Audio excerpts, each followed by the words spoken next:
아기 예수님의 나심을 알고 경배하러 온 사람들은 많지 않았습니다. 메시아 탄생의 예언을 가지고 있는 유대인들도 오지 않았습니다. 천문학과 철학을 가지고 있던 로마의 많은 지혜로운 자들도 오지 않았습니다. 유대 나라에는 시대의 징조를 식별하면서 예언을 애도가는 대학자들이 많았습니다. 그럼에도 한 사람도 오지 않았습니다. 왔다면 베들레헴의 영아들을 죽이려고 칼을 든 군인들이 왔을 뿐입니다. 그러나 예수 그리스도가 이 세상에 탄생하시자 처음 이것을 알고 그를 뵙기 위해 황금과 유향과 모략을 가지고 약대를 타고 산과 물을 건너 질병과 목마름과 도적대의 위험을 무릅쓰고 온 사람들이 있었습니다. 그들이 바로 동방에서 별을 따라 온 동방박사 세 사람입니다. 까마득히 잊어버리다가도 성탄 때가 되면 기억이 나는 사람들,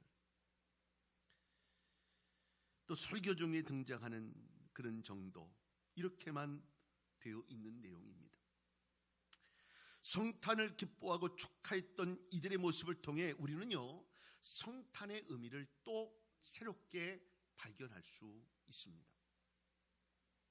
메시아이신 예수님이 인간의 역사 안으로 오셨어도 오신 줄도 모르고 어둡게 살아가는 사람이 있는가 반면에 평화와 소망을 가지고 이 땅에 찾아오신 예수님을, 메시아를 만나고 빛 가운데 인생을 살아가는 사람들이 있습니다.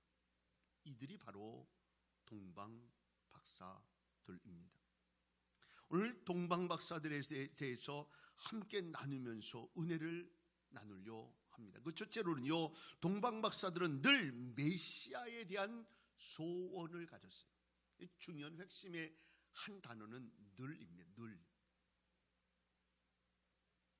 우리도 늘 메시아에 대한, 예수 그리스도에 대한 마음을 가지고 주 예수여 어서 오시옵소서, 마라나타 주 예수여 어서 오시옵소서, 늘 마음의 은혜를 가지고 있어요. 그런데 늘 그렇게 되질 못해요. 그런데 오늘 이 동방박사는 늘 그 메시아에 대한 소원을 가지고 있어요. 사람이 갖고 있는 소원에 따라 그 사람의 가치가 평가됩니다. 사람이 무슨 소원을 가지고 살아가느냐에 따라서 사람됨의 모습이 달라집니다. 여러분, 무슨 소원을 가지고 지금까지 살아오셨습니까? 무슨 소원을 가지고 여기까지 오셨습니까? 무슨 소원을 가지고 나머지 인생을 살아가려고 계획하십니까? 높은 지위가 소원일 수도 있고요, 사업 확장이 소원일 수도 있습니다. 집 한 채 갖는 게 소원일 수도 있어요. 결혼식장 갔다가 돌아오면서 여기는 얼마쯤 하나, 한 십몇 억쯤 됐더니 우리 사모가 웃어. 이게 10몇 억밖에 안 돼, 몇십억 한다고. 이게 꿈인 사람들도 있을 거예요. 지금 주님께서 가장 큰 평생의 소원을 한 가지 말하라면 도대체 여러분은 무슨 이야기를 하겠습니까? 며칠 전에 다큐멘터리를 하나를 봤는데 젊은 선생님이에요. 엄마인데 아이가 아직 초등학교도 가지 않은 유치원 아이들 딸 둘을 키우고 있는 엄마의 마지막을 다룬 그런 다큐멘터리였어요. 암이 걸렸어요. 암 4기입니다. 살겠다고 발버둥을 치더라고. 이제는 호스피스에 들어가야 되는 상황입니다. 나는 이제 걸어가겠다고, 걸어 나가겠다고 이야기를 하더라고. 근데 그분의 소원이 뭔지 아세요? 좋은 엄마, 잘해주는 엄마, 나빠주는 이런 얘기가 아니고 늘 함께 있어주고 있는 엄마. 그분이 아마 교회 다녔던 것 같아요. 자기는 하나님 앞에 그렇게 기도한다는 거예요. 하나님, 내가 더 살고 내가 병 낫게 해달라고 그러진 않아요. 그런데 하나님, 애들하고 함께는 있어주세요. 함께 있게 도와주세요. 그 얘기를 하는데 막 눈물이 쭉 나더라고요. 소박함을 떠나서 그게 그냥 소원이, 평생의 소원이 뭐냐면 내 아이들 옆에 뭐 잘해주는 거 말고요, 그냥 함께 있어주고 싶다고. 그럴 수 있도록 좀 도와달라고. 근데 마지막에 장례식까지 다 하는 마지막의 모습을 하면서 정리하는 내용을 보면서 인생이 누구를 제외하고, 우리가 지금 열심히 살고 있으니 건강하니까 이야기하면서 우리는 오래 살 수 있어 라고 이야기. 남들 어저께 결혼식 다 했어요. 다 하니까 그 남들 결혼은 다 하는 거지 뭐, 이렇게 생각하겠냐.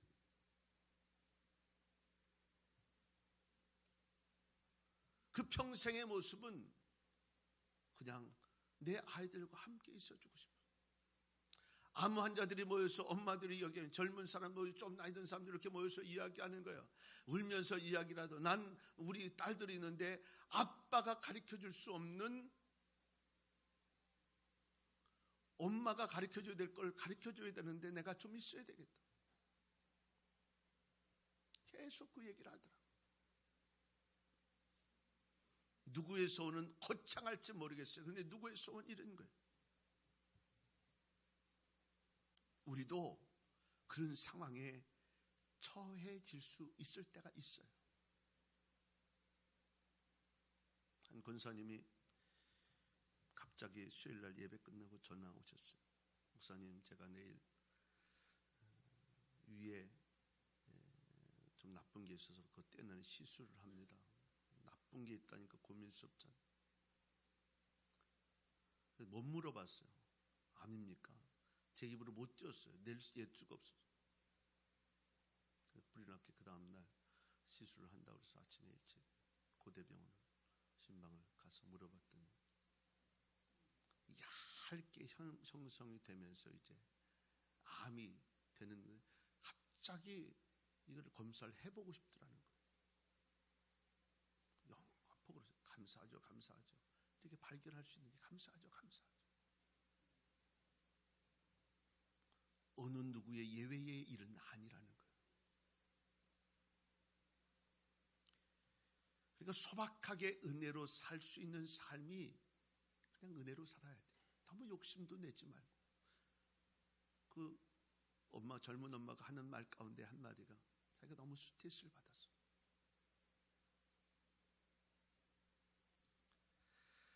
근데 오늘 본문의 동방박사의 소원은 무엇이었는지 아세요? 메시아였어요. 메시아. 동방박사들은 하늘의 별을 숭상하고 연구하던 점성학자들이었습니다. 이들이 하늘의 별만을 쳐다보며 평생을 살아온 것은 메시아에 대한 소원을 가지고 있었던 거예요. 평생을 모아왔던 재산을 팔아서 황금도 유양도 모략을 장만했어도 메시아에 대한 소원을 가지고 지금 그 먼 시간을 쫓아온 거예요. 늘 별이 보였겠습니까? 안 보일 때는 또 멈춰야 됐어요. 자기들의 나라에 임금이 태어난 것도 아닌데 온 재산과 시간과 인생을 바친 겁니다. 그들의 인생길은 목숨을 건 아라비아 사막의 여행길이었습니다. 도적들에게 생명의 위협을 당하고 질병을 당할 수도 있는 이런 상황, 죽음의 위협을 무릅쓰고 온갖 희생을 지불하면서 메시아를 찾아 평생을 걸고 살다가 지금 거기까지 온 거예요.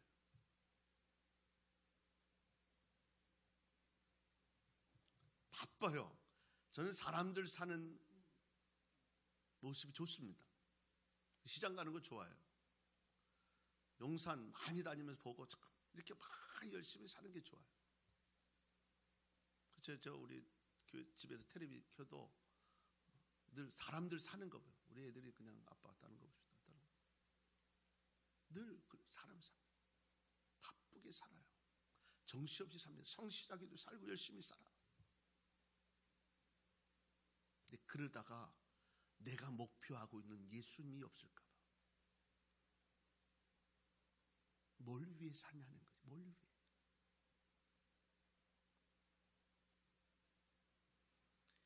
저는 목사하니까 예수 그리스도가 내 인생의 전부고 목표고 인생 거기에 쫓아 살고 내가 죽도록 충성하게 하시고 뭐 이런 마음 가지고 살아요.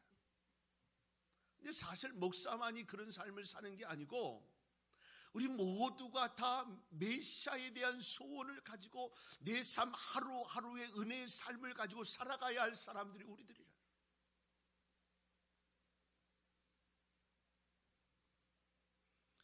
명예는 잃어도 예수님만은 잃지 말아야 합니다. 재물은 잃어도 진리는 잃지 말아야 돼요. 건강은 잃어도 믿음만은 잃지 말아야 합니다. 고생스러워도 예수님만이 나의 꿈이고 소원이고 목적이고 희망이고 삶의 이유가 되어질 때 우리의 삶은 그 가치의 모습으로 더 멋진 삶을 살아가는 거예요. 우리 구조상 그렇게 삶은 우리의 삶이 정말 멋진 삶을 살아가게끔 되어 있어요. 여러분 어떻습니까? 어떤 소원을 가지고 사세요? 죽을 다해 어떻게 사업 좀 키우려고 애썼는데 안 걸렸어. 그 순간 사업은 반드시 내려놓고 내 사는 거에 정신 집중이에요. 그게 소모한 거예요.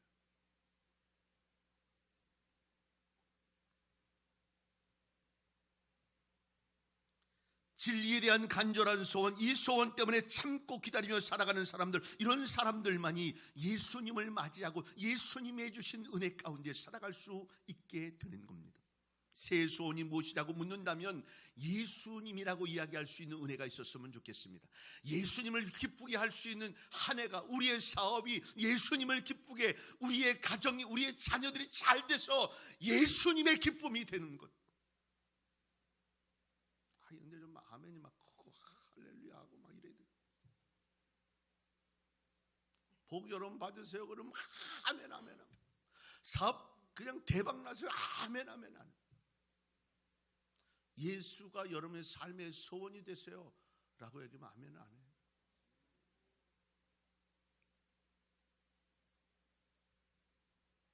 동방박사들의 평생의 소원은요, 메시아 만나는 거예요.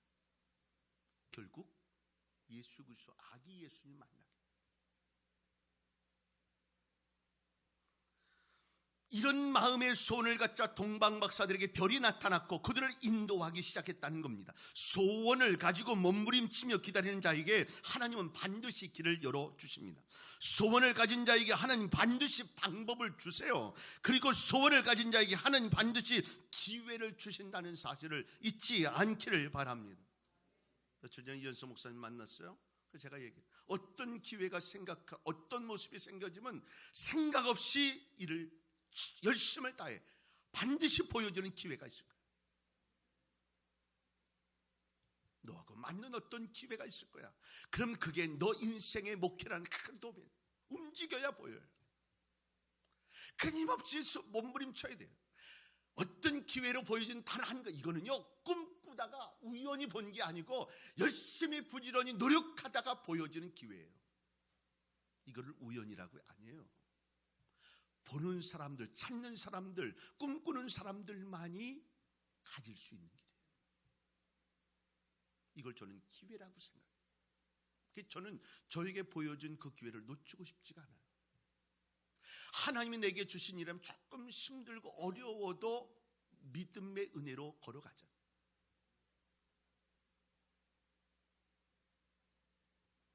동방박사는 평생 메시아의 꿈을 가지고 하늘을 쳐다보며 살았어요.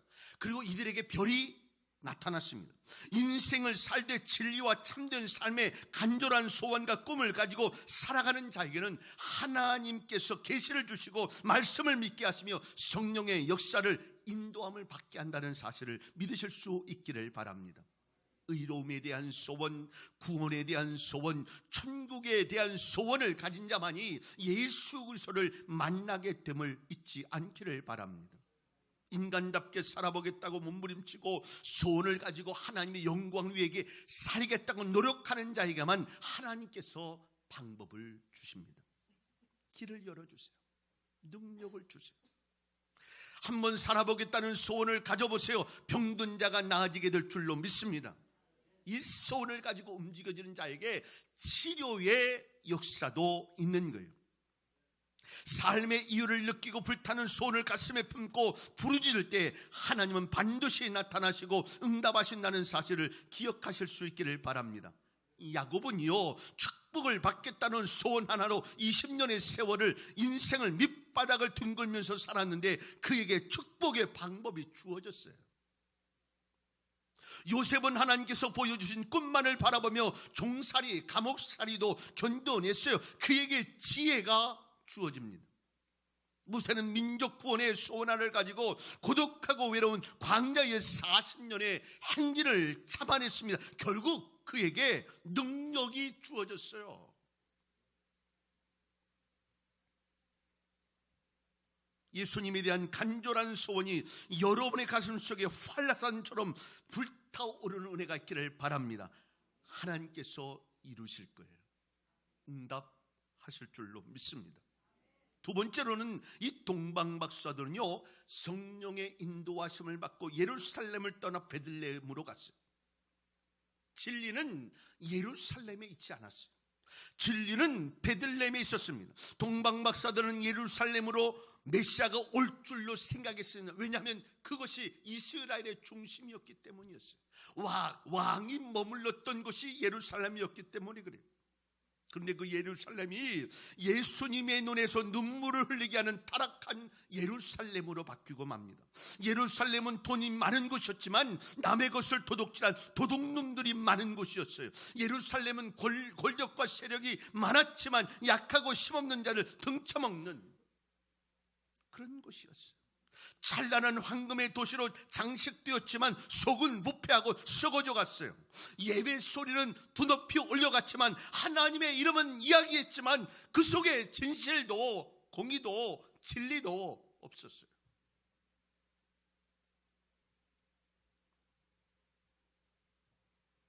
주님이 기뻐. 성탄절 맞으면 자꾸 없어져요. 아이들 모여서 아이들 준비, 올해 아이들이 준비하고 다 이렇게 하는 것 보고 또 준비하는 속으로 보면서 제가 막 고마웠어요. 교회가 그거 준비하느라고 좀 바빠야 해요. 그거 한 번 10분, 어저께도 청년들 하는데 아빠 좀 이거 좀 봐주세요 그러면서 찍어주세요 그러는데 제가 이렇게 보면서 보니까 10분 하는 건데 그 과정 준비하는 게 시간이 많아. 근데 그 일을 하나님 기뻐하지 않겠냐고요. 어저께 전도 700장 청년들하고 학생들하고 가가지고 돌리고 오면서 아이들한테 야 오뎅 먹을래? 그랬더니 오뎅 먹는데 그래 오뎅 먹으면서 가는데 내리면서 오뎅 먹으려고 들어가면서 아이들이 목사님 저희요 한 달 맨날 같이 와서 연습했어요. 어떡하지? 1등을 줘야 되나 말이야. 그냥 그게 좋은 거예요. 성탄절의 잔치는 서로 선물 주면서 서로 기뻐하면서 몇십만 원씩 몇백만 원씩 되는 거 자식 사주면서 즐거운 날에 이렇게 얘기하는 게 주인공이 아니고 예수님이 주인이 돼서 예수님 기쁘게 할 수 있는 성탄, 그래 성탄 잔치로 하는 거예요.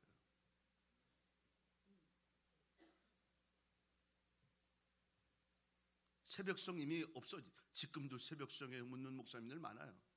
나쁜 거 아니잖아요. 예수님이 땅에 오신 것들 새벽같이 가면서 얘기하면서 예수님이 땅에 오셨어요. 예수님이 땅에 오셨어요. 이거 즐겁게 소식 전하는 거예요. 자꾸 없어져.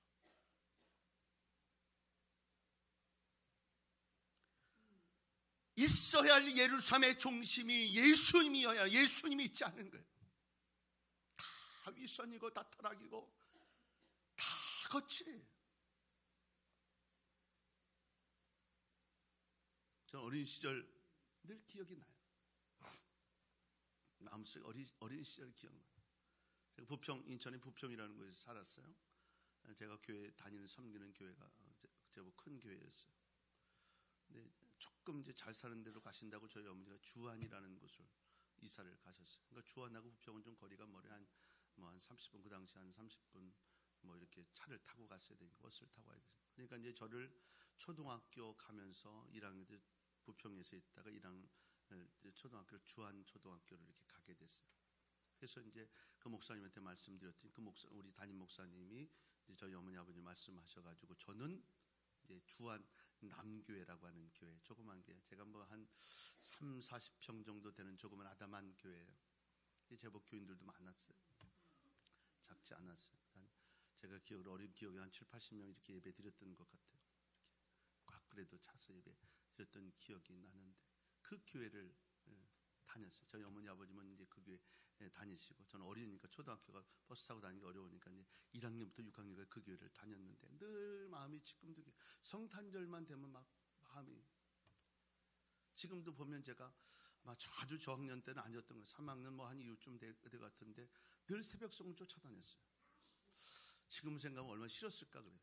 부모님이 교회 다니는 것도 아닌데 애가 와서 주일학교만 다니고 하는데 안 가고 새벽송 돌겠다고 있으니까 애가 꼬박꼬박 좋으니까 나중에 목만 태워가고 다니고 막 이러면서 지금은 또 차도 타고 다니면 그때는 다 걸어 다녔어요. 좋은데 막 걸어 다녀. 또 가면 미역국도 미역국이 아니고 떡국도 주고 뭐 간식도 주고 이렇게 해서 그거 먹고 다니면 시간이 오래 걸렸어요. 그거를 다 쫓아다녔어요. 수요 예배 있으면 수요 예배 초등학교인데도 수요 예배 다 쫓아다녔어요. 거리로 따지면 한 20분 이상 걸어가야 되는 어린아이 이거를 거기를 그렇게 열심히 잘 다녔어요. 근데 그게 얼마나 고마운지 몰라요. 왜냐하면 순수해진 제 마음속에 잘할 수 있는 은혜가 있었어요. 그래서 저희 이제 중학교 올라가면서 저희 어머니가 본교회로 옮기자 그래가지고 이제 부평중앙교회를 이제 가게 돼서 친구들 이렇게 보는데 중등부 아이들 한 120명, 고등부 120명 이렇게 교회 컸으니까 이게 뭐였어요. 근데 가만히 제가 보니까 애들이 순수하질 않아. 아직 그걸 뭐라 그래요? 좀 이렇게 날라리는 아닌데 그 큰 교회 다니는 사람들의 모습 어떤 뭐 혜택이 있는 것 같지만 사실은요 이게 교육자들과 여기에 관심을 두지 않으면 아이들은 그냥 겉핥기를 그래요. 우리 아이들 가서 전도하라면 열심히 합니다. 조금 어저께도 누가 뭐 그래요 뭐 힘들어 그럼 넌 가거라네 그랬어. 넌 가 괜찮아. 아니에요 목사님. 부지런히 열심히 할 수 있는 그 순수한 마음이 그때 어렸을 때 있었다. 그 제가 중3, 고3 돼서도 제가 회장 다 했어요. 어렸을 때 그 순수했던 마음의 은혜가 늘 제 마음속에 있어요. 애들 착하고 순수하게 그냥 그렇게 그냥 성탄절 준비하면 매일같이 가서 준비하고 이렇게 했던 그 일들이 내 마음속에 늘 그 지금도 저는 우리 딸들하고 어머니 집에 갔다 올 때 늘 들려요. 여기 아빠 교회예요. 여기 아주 지겹도록 여기 아빠 교회 여기 그렇게 자랐던 어렸을 때 자랐던 그 마음속에 그리워졌던 그 교회가 지금도 늘 마음속에 순수함으로 하나님의 말씀을 받고 은혜 가운데 예배하고 이럴 수 있는 교회가 가장 아름다워요. 근데 예루살렘에 어떤 곳이었냐면 사람들이 많았어요. 많은 사람들이 모였어요. 그리고 대단한 모습으로 많은 사람들이 가지고 있는 풍악을 정말 울리면서 이렇게 멋진 모습으로 되는 것 같았지만 그 속엔 싸움뿐이었고 그 속엔 혼란뿐이었고 그 속엔 분열뿐이었다는 거예요. 타락과 거짓과 우상이 혼합되어 있는 그래서 오늘 이 예루살렘에 있는 오늘 본문에도 뭐라고 표현하고 있습니까? 소동했다. 헤롯과 더불어 거기에 함께했던 모든 사람을 소동했다. 누가 왕이야? 왕은 지금 헤롯 왕이 있으면 누가 왕이야? 그들을 불러서 성경학자를 불러서 이야기한 그때서야 성경 찾아서 이야기하는 것이 뭐냐면 베들레헴에 그런 분이 나오신다고.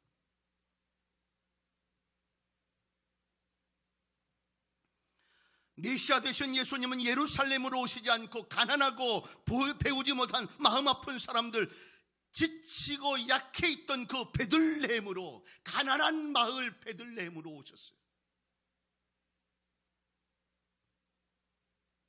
이 땅에 몰인정한 사람들은 아기 예수님에게 따뜻한 방 한 칸 내어주지를 못했어요.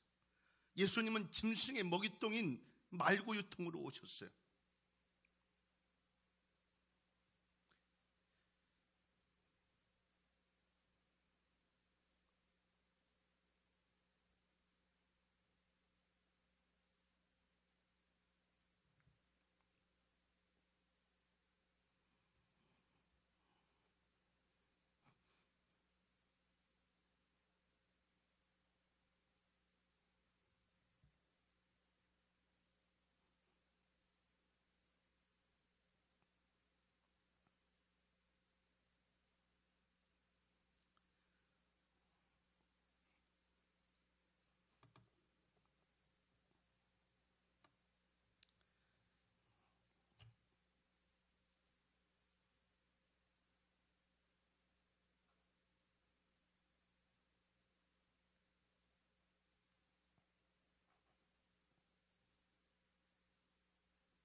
인간을 구원하시기 위한 예수님은 짐승의 먹이통으로 오셨어요.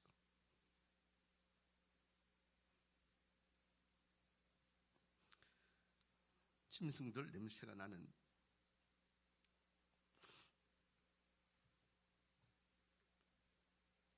짐승들 소리 때문에 아무것도 들리지 않을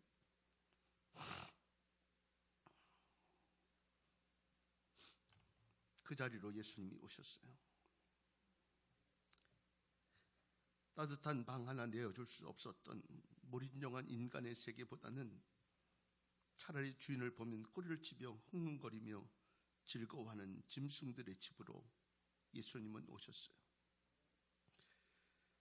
그들이 모인 때는 절기 때여서 많은 사람들이 그곳에 갔고, 또 예수님의 어머니 부모님들도 다 그렇게 하기 갔는데 그 속에 예수님이 없어.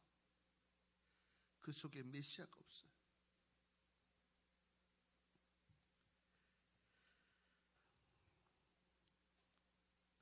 캐롤을 들으면 기분이 좋아져요. 이 땅에 예수님 오신 그걸 찬양하고 좋아하는 그 모습들이 다 내 마음에 평안을 얻게 하는데 그 속엔 예수님이 없어. 성탄절 예배하는데 그 속에 예수님이 없어요. 절기헌금 거두려고 성탄절 예배 드리는 건 아니거든.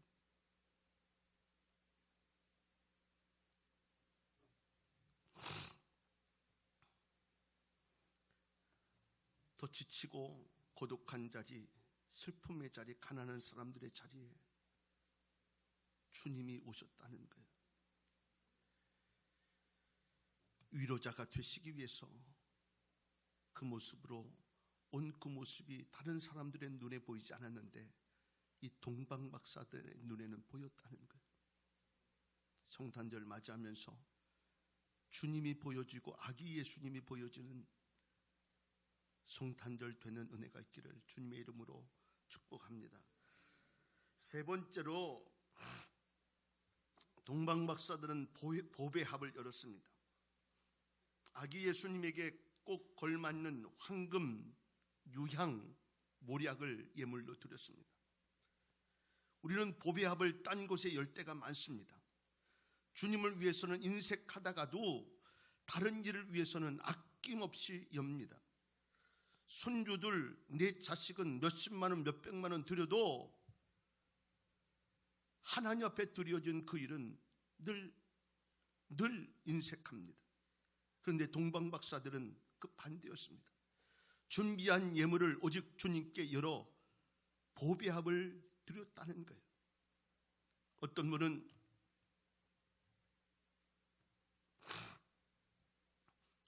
11조 떼어 쓰고 나중에 꼬서 쓰게 되는 것을 보고 회개했다는 거예요. 내 마음의 보배합을 열어야 합니다. 내 마음을 주님께 드릴 수 있는 은혜의 삶을 살아야 합니다. 저들이 드린 세 가지 예물은 뜻이 있는 예물이었습니다.